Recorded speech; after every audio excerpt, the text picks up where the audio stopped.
मनीष मंत्र के अंतर्गत मैं त्रिवेणी प्रसाद दुबे आपको अपना सादर नमस्कार अर्पित करता हूं।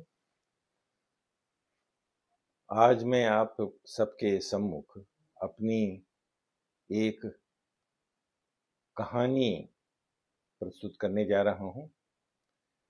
ये कहानी मेरे 2 कहानी संग्रहों का सदस्य रही है।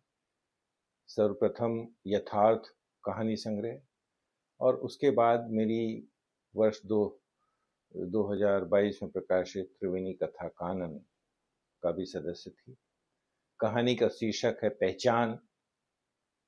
तो आप सबके सम्मुख प्रस्तुत है मेरी कहानी पहचान।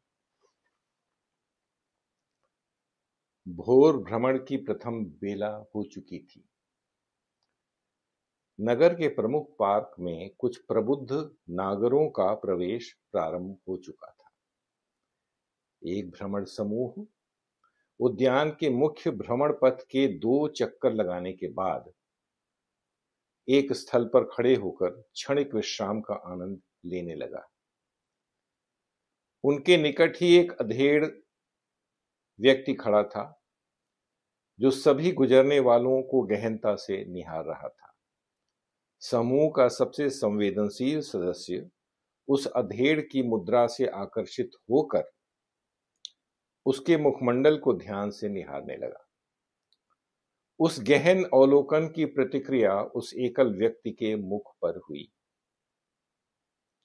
मुख पर विद्यमान भाव को देखकर उसे ऐसा लग रहा था जैसे वह किसी विशेष घटना की प्रतीक्षा कर रहा है। वह सभी आने जाने वालों तथा बगल से गुजरने वालों को ध्यान से देखता जा रहा था। कुछ ही देर उपरांत उसका संयम भंग हुआ और उसने उत्सुक समूह सदस्य से सीधा प्रश्न किया, आपने मुझे पहचाना कि नहीं? सदस्य ने कुछ क्षणों तक उनके मुख और काया को पुनः गहराई से निहारते हुए एक लंबी श्वास लेने के बाद उत्तर दिया, नहीं, नहीं, बिल्कुल नहीं। अरे, आश्चर्य है, मुझे नहीं पहचानते? मुझे? वह बोला। समूह के सबसे वाचाल सदस्य के मन को वह उक्ति असह्य लगी। उसने तत्काल प्रश्न किया, आखिर कौन हैं आप? समूह सदस्यों को एकल खड़े मनुष्य के मुख पर ऐसे भाव उभरते दिखाई दिए जिनमें अप्रिय लगने का आभास आच्छादित प्रतीत हुआ। उन भावों को देखते ही सदस्य ने अधीर होते हुए पूछा, मान्यवर, अब कृपा करके आप ही बता दें कि आखिर आप हैं कौन? एकल आदमी ने तत्काल अपना परिचय देते हुए कहा, मैं भूतपूर्व प्रमुख हूं। भूतपूर्व प्रमुख? अरे, हम लोग वर्तमान प्रमुख को नहीं जानते तो भूतपूर्व को क्या पहचानेंगे? एक अन्य समूह सदस्य ने टिप्पणी की। उत्सुक सदस्य ने व्यंग भरे स्वर में पूछा, वैसे आप किस ब्लॉक के प्रमुख थे? वह प्रश्न उस आदमी को कुछ अच्छा नहीं लगा और उसने खिन्न स्वर में स्पष्ट किया, अरे भाई, प्रमुख नहीं, मैं प्रमुख सचिव था। अभी पिछले माह ही तो सेवानिवृत्त हुआ हूं। आप प्रमुख रहे हो या प्रमुख सचिव, हम लोग आपको नहीं पहचानते। बिल्कुल नहीं, समूह के सबसे विद्रोही सदस्य ने कहा। अरे, आश्चर्य है, क्योंकि मेरी गिनती सबसे कर्मठ और सबसे अधिक लोकप्रिय प्रमुख सचिवों में की जाती थी, आदमी ने अभिमान भरे स्वर में घोषित किया। उस उन्मुक्त घोषणा ने कुछ और लोगों का ध्यान भी उस ओर आकर्षित किया। शीघ्र ही वहां मजे की भीड़ जमा हो गई। अच्छा, तो आप प्रमुख सचिव थे, पर हम सब आपको नहीं पहचानते, एक युवक ने ओजस्वी स्वर में कहा। और पहचाने भी कैसे? आपने हम सब के लिए किया ही क्या है? महाशय, आप तो भूतपूर्व हैं, हम लोग तो वर्तमान को भी नहीं पहचानते, एक महिला ने संकल्पित स्वर में घोषित किया।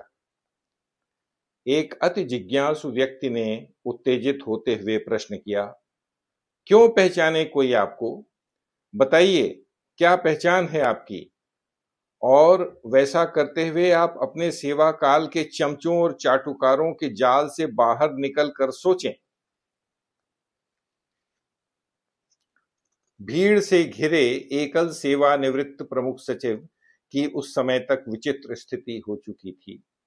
आसपास के मौजूद कुछ लोगों को यह आभास हुआ कि वह अपने मनोभावों को शब्दों में पिरोने का प्रयास कर रहे हैं, पर इससे पहले कि वह कुछ कह पाते, एक अन्य प्रश्न समूह के मध्य से फूटा। आपका वह कौन सा हुनर है जिसके कारण आपको पहचाना जा सके? उस प्रश्न के उत्तरित होने के पूर्व ही एक विशेष टिप्पणी जनसमूह से उभरी। आप सब तो मूलतः पराधीन भारत को प्रदत्त अंग्रेजी विरासत के प्रतीक हैं। प्रमुख सचिव के चेहरे पर उभरते भावों से ऐसा लग रहा था जैसे वह अपने बचाव में कुछ कहने को तत्पर है। पर अचानक एक अधेड़ ने आगे आते हुए कहा, महोदय, मैं आपको पहचानता हूं, आप आदरणीय शर्मा जी हैं। प्रमुख सचिव को उस अधेड़ का वह कथन प्रिय लगा। उनके मुख पर आंशिक प्रसन्नता के भाव उभरे। उस भाव का सूक्ष्म अवलोकन करते हुए अधेड़ ने अपनी बात पूरी की। आपके स्तर से ही मेरा निलंबन आदेश पारित हुआ था। प्रमुख सचिव उस उक्ति को सुनकर क्षण भर को भाव शून्य हो गए। उन्होंने सबसे नजरें चुराते हुए निकास द्वार की ओर अपने कदम बढ़ाए। आगे बढ़ते हुए उनको अपने कानों में समूह सदस्यों की कुछ विशेष टिप्पणियां सुनाई पड़ी। भाई, ये है इनकी असली पहचान। सरकारी तानाशाही में पोषित गुणहीन यथार्थ, कोई वास्तविक निजी पहचान है ही नहीं। अभी तो सेवा काल के घमंड में चूर हैं। ये इन्हें कौन पहचानेगा? उन टिप्पणियों का मानसिक मंथन करते हुए शर्मा जी पार्क के द्वार से बाहर निकलकर अपने आवास की ओर तीव्र गति से अग्रसर हुए। घर पहुंचते ही उनका मन अपनी वास्तविक पहचान खोजने में लीन हो गया। वह पहचान 30 वर्षों के दीर्घ सेवा काल में कहीं गुम हो चुकी थी, अथवा कुंठित होकर रह गई थी, या फिर शायद कभी थी ही नहीं। ये है मेरी कहानी पहचान। ये मेरे कथा संग्रह त्रिवेणी कथा कानन का अंश है, और ये मेरी पुस्तक अनेक पटलों पे क्रय हेतु उपलब्ध है। अमेज़न पे है, फ्लिपकार्ट पे है। मैंने सोचा मेरा दायित्व है, ये मेरी प्रिय कहानी है, आज आप सबको मैं सुनाऊं। धन्यवाद। अब मैं विदा लेता हूं। कल पुनः अपनी किसी नई रचना के साथ आप सबके सम्मुख मैं उपस्थित हो जाऊंगा। विदा।